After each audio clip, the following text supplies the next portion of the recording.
المرسلين نبينا محمد صلی اللہ علیہ وسلم وعلى آلہ وصحابہ اجمعین اما بعد. یہ ایک سوال ہے کہ فیوچر اور مارجن میں جوا کیسے ہیں؟ جوا فیوچر میں ہے، مارجن تو خیر ایک الگ چیز ہے.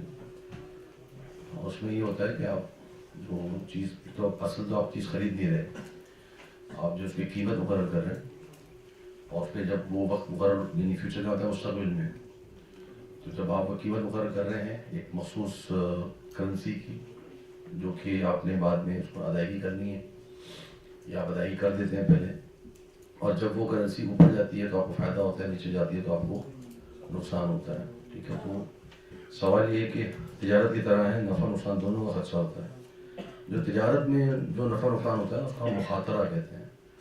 ٹھیک ہے، اس کی بات آگے آئے گی غرر کے اندر. تو اس کے اندر جو غرر جو ہوتا ہے، یعنی ایک غرر ہے اور ایک مخاطرت ہے.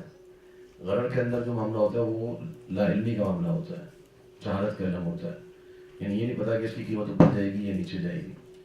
اور دوسرا اس کے اندر جو مسئلہ ہے کہ جو چیز ہے وہ خریدی نہیں جا رہی، ایک چیز کے قیمت اوپر نیچے جانے پر پیسے لگائے جا رہے ہیں.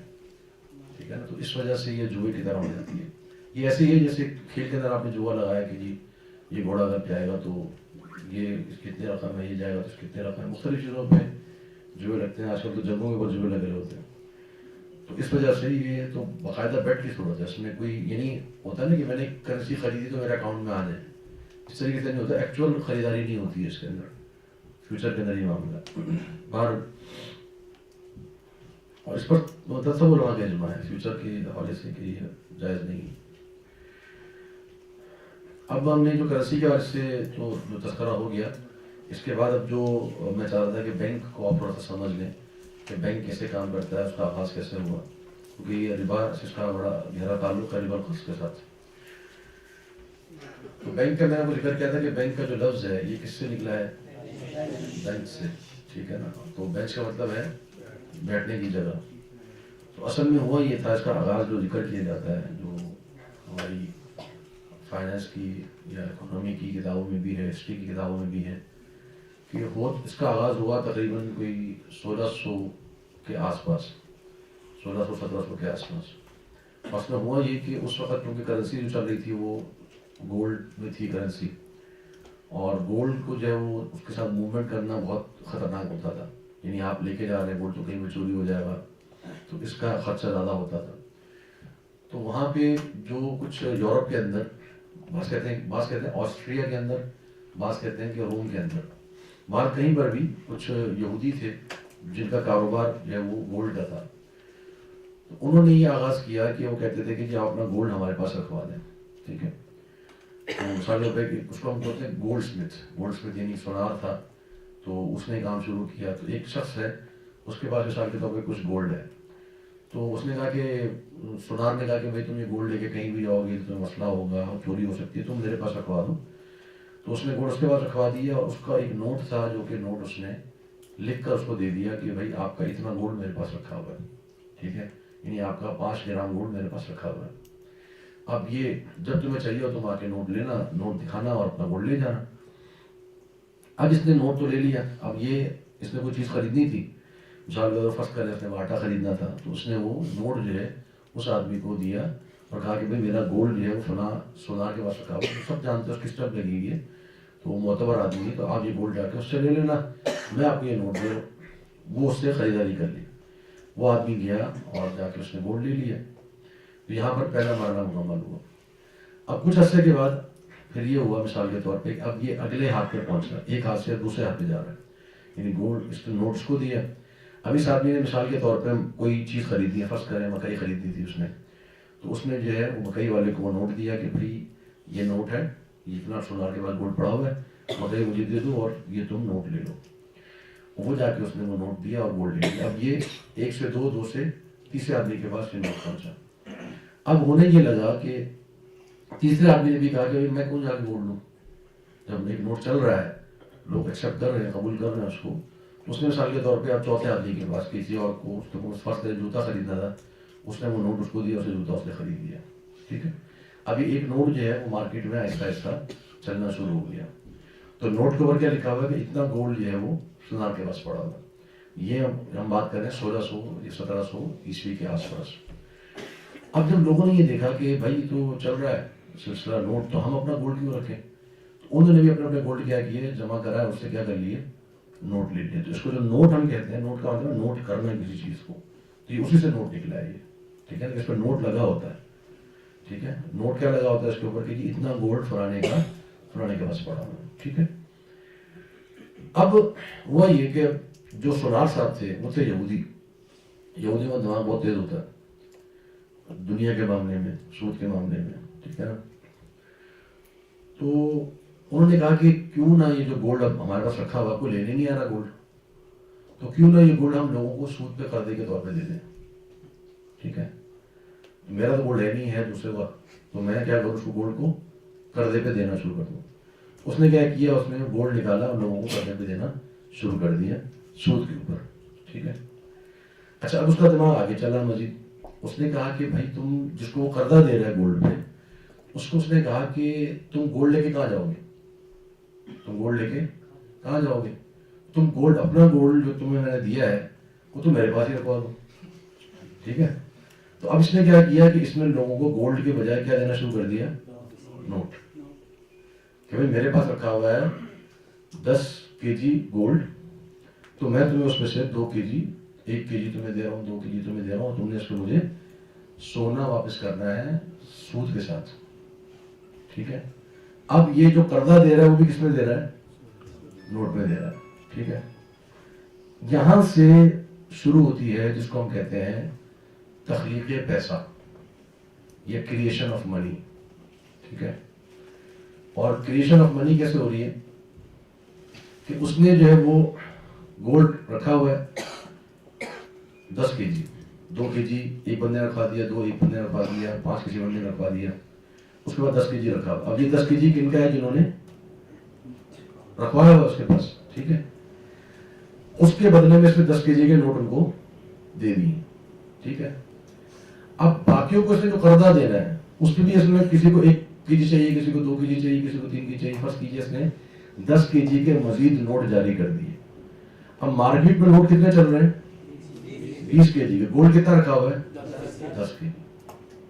اب یہ جو 10 kg کے مزید نوٹ وجود میں آئے ہیں، یہ تخلیق پیسہ ہے. ٹھیک ہے.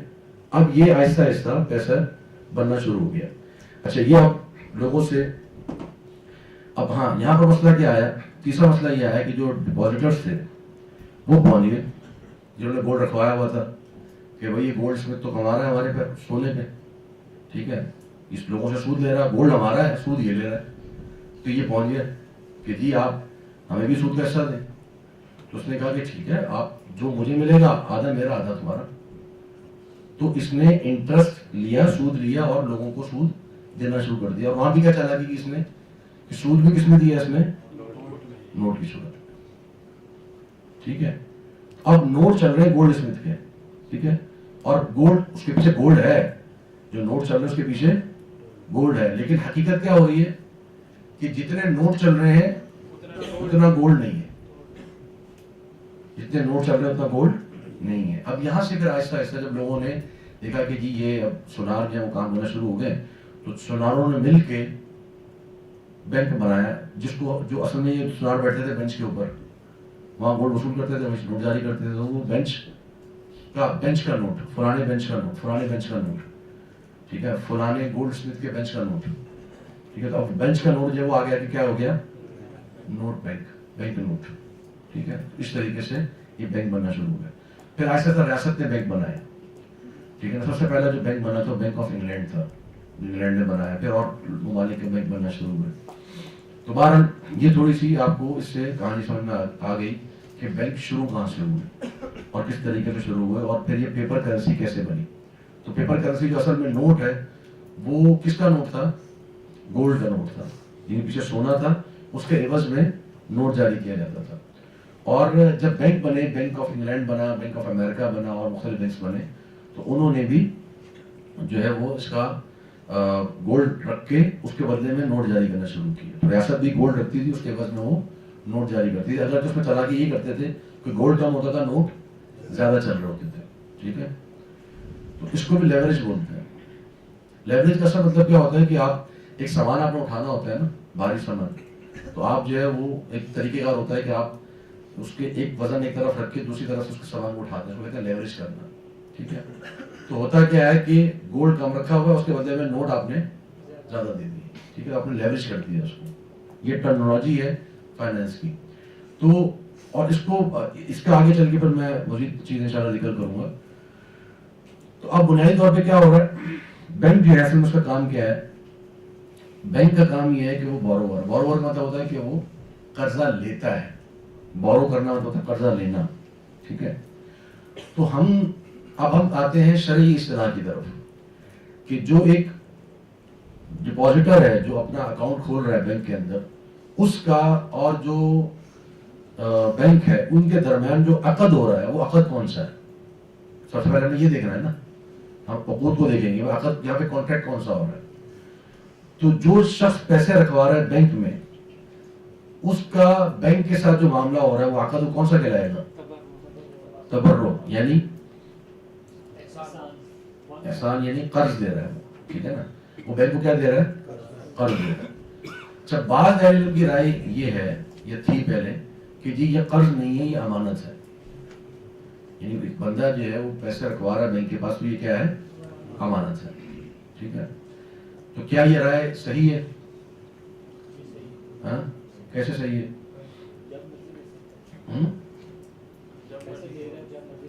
جب مرضی دے سکتا ہے. اور اگر بینک کے پاس رکھے ہوئے پیسے ضائع ہو گئے, نقصان کس کا ہے؟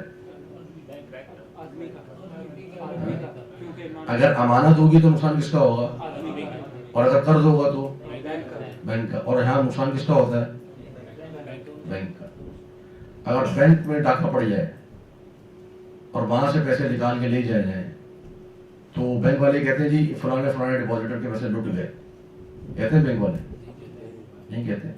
وہ قرضہ کس کا, وہ ذمہ داری کس کے اوپر آتی ہے؟ بینک کے اوپر. ٹھیک ہے, یہی ہوتا ہے نا, تو وہ ذمہ دار ہے بینک اس کا. تو اس کا مطلب کیا ہوا کہ اگر امانت ہوتی تو نقصان کس کا ہوتا؟ ڈپازیٹر کا, جس نے پیسے رکھوائے ہیں. لیکن یہاں نقصان کس کا ہو رہا ہے؟ بینک کا. ایک بات.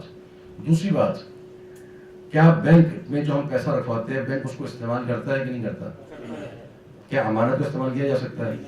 نہیں کیا جا سکتا. اس کا مطلب کیا ہے کہ بینک میں جو پیسہ رکھوا رہے ہیں اس کی تکلیف شرعی کیا بنے گی؟ قرض. ٹھیک ہے, تو اصل میں جو پیسہ ہم بینک میں رکھوا رہے ہیں وہ کیا ہے؟ قرض. Current account, current account, saving account جتنے بھی ہیں سب کیا ہیں؟ قرض ہے. یعنی ہم نے بینک کو کیا دیا ہوا ہے؟ قرض دیا ہوا ہے, اس شرط پر کہ ہم جب چاہیں گے آپ سے واپس لے سکتے ہیں. اور آپ نے جتنا رکھا ہوا ہے سارا آپ کو ہمیں ادا کرنا ہوگا. آپ کو نقصان ہوتا ہو, ہمیں اس سے کوئی لینا دینا نہیں ہے. تو بینک کی جو شرعی طور پہ جو صورت بنے گی وہ کیا بنے گی؟ مقروض کی. ٹھیک ہے, تو جو ڈپازیٹر ہیں وہ قرضہ دینے والے ہیں اور جو بینک ہے وہ قرضہ لینے والا ہے. ٹھیک ہے, تو بوروور کی صورت بنے گی. تو ہم لوگ جو اس کو پیسہ دے رہے ہیں تو ہم ڈپازٹ جو اس کے پاس رکھوا رہے ہیں یہ وہ ہے. ٹھیک ہے, سیونگ اکاؤنٹ ہو یا کرنٹ اکاؤنٹ ہو, جو بھی ہو. تو ایک بینک کی ایک جو اس کا جو کردار ہے یا اس کا جو ایک عمل ہے وہ کیا ہے؟ قرضہ لینا, لوگوں سے قرضہ لینا. ٹھیک ہے, دوسرا جو اس کا کردار ہے وہ ہے لینڈر کا, یعنی لون دینے والا, قرضہ دینے والا. ٹھیک ہے, تو وہ جو لوگوں کو پیسے دے رہا ہے وہ کیا کس پہ دے رہا ہے؟ قرض پہ دے رہا ہے, لون دے رہا ہے نا بینک. ٹھیک ہے, کیوں اس کو ہم لون کیوں کہہ رہے ہیں؟ اس کو ہم لون کیوں کہہ رہے ہیں؟ لوگ اس کو انویسٹمنٹ کہہ دیتے ہیں کہ بینک نے انویسٹمنٹ کی ہوئی. انویسٹمنٹ نہیں, یہ کیا ہے؟ لون ہے. لون میں, قرضے میں اور انویسٹمنٹ میں, سرمایہ کاری میں ایک بنیادی فرق ہے اور لوگ اس میں غلطی کرتے ہیں. قرضے میں اور سرمایہ کاری میں, لون میں اور انویسٹمنٹ میں کیا فرق ہے؟ کہ اس قرضے میں زمان ہوتی ہے, انویسٹمنٹ میں زمان نہیں ہوتی. لون میں گارنٹی ہوتی ہے, انویسٹمنٹ میں گارنٹی نہیں ہوتی. جب کسی رقم کی گارنٹی دے دی جائے تو وہ رقم انویسٹمنٹ سے نکل کے کہاں چلی جاتی ہے؟ قرض میں. جب میں نے کہا کہ آپ 1 لاکھ روپے مجھے دیں اور میں آپ کو آپ کے 1 لاکھ روپے تو دوں گا ہی دوں گا, تو یہ کیا ہو گیا؟ قرضہ ہو گیا. اب اس کے اوپر اگر میں پروفٹ دوں گا تو یہ کیا ہو جائے گا؟ سود ہو جائے گا. تو سرمایہ کاری میں, انویسٹمنٹ میں اور قرضے میں بنیادی فرق کس چیز کا ہے؟ زمان کا. تو جب بھی آپ کے پاس کوئی معاملہ ہے کہ جی ہم نے انویسٹمنٹ کیا تو آپ پہلا سوال یہ کریں کہ جی نقصان کس کا ہے، اس سے آپ کو معاملے کی حقیقت واضح ہو جائے گی، کون اٹھائے گا نقصان۔ اگر وہ کہیں کہ جی جس نے سرمایہ لگایا وہ نقصان اٹھائے گا، بس ٹھیک ہے، پھر سرمایہ پھر آپ پروفٹ لیں، آپ 100% پروفٹ لیں، کوئی مسئلہ نہیں ہے، ٹھیک ہے۔ تو یہ آگے چل کے ہم شراکت داری میں انشاءاللہ اس کو مزید واضح کر لیں گے۔ اب بینک جو ہے وہ لون دیتا ہے اور پھر وہ کیا کرتا ہے بینک، وہ کیپٹل پلس انٹرسٹ جو ہے وہ واپس لیتا ہے، سود واپس لیتا ہے، ٹھیک ہے، یعنی جو بھی وہ اضافہ لے رہا ہے وہ کیا ہے، وہ سود ہے، ٹھیک ہے، اور اس میں سے انٹرسٹ میں سے وہ کچھ پیسے جو جس نے سیونگ اکاؤنٹ کھولا ہوتا ہے ان کو وہ ادائیگی کرتا ہے۔ مثال کے طور پر بینک جو ہے وہ دیتا ہے 13% پہ، 15% پہ، اور اپنے جو ڈپازٹس ہوتے ہیں سیونگ اکاؤنٹ ان کو 7%، 6%، 8% ان کو دیتا ہے، باقی اپنے پاس رکھتا ہے، ٹھیک ہے۔ تو یہ تو بینک کی جو انکم ہے وہ کس سے آ رہی ہے، انٹرسٹ سے۔ تو بینک کے اندر دو چیزیں ہوتی ہیں، ایک ہے بینک کی انکم، سورس آف انکم، اور ایک ہے بینک کی سروسز، ٹھیک ہے۔ سورس آف انکم بینک کی کیا ہے، سود، انٹرسٹ، لون دیتا ہے اس کا وہ پیسے وصول کرتا ہے۔ سروسز بینک کی کیا ہے، مثال کے طور پہ وہ آپ کے بہاف پہ، آپ کے نیابت میں وہ کسی سے رقم وصول کر رہا ہے۔ مثال آپ کا اکاؤنٹ ہے، آپ نے کسی کو چیز بیچی ہے تو بندہ آپ کے اکاؤنٹ میں پیسے دے رہا ہے، بینک آپ کے بہاف پہ پیسے وصول کر رہا ہے، ٹھیک ہے۔ آپ نے کسی کو چیز بیچی ہے، اس میں آپ کو چیک دیا، آپ چیک لے کر چلے گئے بینک کے پاس، بینک نے آپ کو رقم دے دی، اس کو حوالہ کہتے ہیں، ٹھیک ہے۔ حوالہ کیا ہے کہ جی میں پیسے میں نے بینک کو دیے، بینک میرا مقروض ہے تو آپ کو میں نے پیسے دینے، تو یہ چیک لینے، اب چیک کو ہم کیا کہیں گے، حوالہ، کہ میں نے آپ کو بینک کے حوالے کر دیا، آپ وہاں جا کے پیسے وصول کر لیں بینک سے، ٹھیک ہے۔ تو یہ ادائیگی ہوگی یہاں پر۔ تو یہ صورت بنتی ہے بینک کی اور جو ہمارے ڈپازٹرس ہوتے ہیں ان کے درمیان میں۔ بینک کی جو سروسز ہوتی ہیں وہ میں نے بتا دیا کہ وہ یہ سروسز ہوتی ہے، سروسز کا مسئلہ نہیں ہے، ٹھیک ہے۔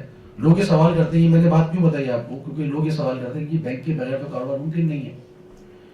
تو ان کا جواب میں کیا دینا ہے، ان کا جواب میں یہ دینا ہے کہ بھائی بینک کے بغیر کاروبار ممکن نہیں، یہ بات آپ کی صحیح ہے، لیکن بینک کے بغیر کاروبار ممکن نہیں کس چیز میں، سروسز کے اندر، ٹھیک ہے۔ بینک ہمارا پیسہ محفوظ رکھ رہا ہے، محفوظ رکھے، کوئی حرج نہیں۔ بینک ہماری بنیادوں پہ چیک لے رہا ہے، ہمیں ایل سی بنا کے دے رہا ہے اور لیٹر آف گارنٹی بنا کے دے رہا ہے، ہمیں اے ٹی ایم کارڈ بنا کے دے رہا ہے، آن لائن بینکنگ ہم کر رہے ہیں، ہم پیمنٹس کر رہے ہیں، ڈپازٹس کر رہے ہیں، کوئی حرج نہیں۔ مسئلہ کہاں پر آئے گا جا کر، جہاں پر وہ جا کے لون دے کے سود لیتا ہوگا، ٹھیک ہے۔ تو بینک کی سروسز ہونی چاہیے، لیکن یہ جو آپ نے سورس آف انکم بینک کا دیا ہے یہ غلط ہے، یہ نہیں ہو سکتا۔ جب کہتے ہیں کہ اسلام میں بینک کی گنجائش نہیں ہے، کیا اسلام میں بینک کی گنجائش نہیں ہے، اس کا جواب کیا ہوگا، ہے کس چیز کی، سروسز کی، بس سروسز آپ دیں، آپ کی بات صحیح ہے، سروسز ہونی چاہیے بینک کی، لیکن یہ جو آپ نے سورس آف انکم بنایا ہے یہ انکم یہ غلط ہے، یہ نہیں ہونی چاہیے۔ وہ لے سکتا ہے سروسز کے پیسے، سروسز کے بھی لیتے ہیں پیسے، لیکن وہ ان کی ٹوٹل انکم کا 2% ہوتا ہے، مشکل سے 2 سے 3% ہوتا ہے، اس سے زیادہ نہیں ہوتا۔ اصل ان کی جو انکم ہے وہ آتی ہے اسی سے، انٹرسٹ سے۔ سر وہ ایک سوال ہے، پیسے اگر کرنٹ اکاؤنٹ میں رکھوائے ہیں تو بینک اس پیسے کو کیسے یوٹیلائز کرے، اور سیونگ میں تو جس طرح یہ سارا ہو گیا تو کرنٹ اکاؤنٹ کو بھی ایسے ہی یوٹیلائز کرا تو اس میں جو ڈپازٹ کرا ہے۔ جی جی، کرنٹ اکاؤنٹ جو ہوتے ہیں، لوگ ڈفرینشیٹ کہتے ہیں جی کرنٹ میں تو کوئی ایشو نہیں ہے، آپ جتنے مرضی بینک میں نہیں، میں ابھی اکاؤنٹس پہ آگے چل کے بات کریں گے انشاءاللہ، کرنٹ اکاؤنٹ پہ سیونگ اکاؤنٹ بات کریں گے۔ اب یہاں ایک جو اہم چیز میں بتانا چاہ رہا تھا وہ یہ تھا کہ بینک جو ہے وہ پیسے کیسے بناتے ہیں۔ ایک سوال آتا ہے نا کہ جی پیسہ بنتا کیسے ہے، ٹھیک ہے۔ لوگ یہ سمجھتے ہیں کہ اسٹیٹ بینک جو ہے وہ پیسے پرنٹ کرتا ہے، ٹھیک ہے۔ ایک ہوتا ہے پیسے کو پرنٹ کرنا، ایک ہوتا ہے پیسے کو کریٹ کرنا، ٹھیک ہے۔ جو پیسہ وجود میں آ رہا ہے نا، آج جو پیسہ وجود میں آ رہا ہے، اچھا جی گولڈ نہیں ہے تو روپیہ کس بنیاد پہ وجود میں آ رہا ہے، یہ بڑا ایک اہم سوال ہے۔ تو اس کا جواب یہ نہیں ہے کہ اسٹیٹ بینک جب دل کرتا ہے گورنمنٹ کہتی ہے پیسے چھاپ دو تو پیسہ وجود میں آ جاتا ہے، نہیں۔ پیسہ وجود میں کب آتا ہے، پیسہ وجود میں آتا ہے قرض کی بنیاد پر۔ پیسہ کس بنیاد پر وجود میں آتا ہے، میں اس نے پیسے زیادہ پرنٹ کیے ہیں، ٹھیک ہے۔ تو لوگ اپنے پیسے لے کے بینک آف امریکہ میں چلے گئے، بینک کی مختلف برانچز میں چلے گئے کہ ہمیں گولڈ دو۔ اب لوگوں کی لمبی لمبی لائنیں لگ گئی، ٹھیک، تو وہ گولڈ وہ دے نہیں سکے، اس کو ہم کہتے ہیں بینک رن کر جانا، ٹھیک ہے۔ یعنی بینک جو ہے وہ اپنے کھڑکیاں دروازے بند کر کے بھاگ گئے، رن کرنا، بھاگ جانا، ٹھیک ہے۔ تو گولڈ نہیں دے سکے،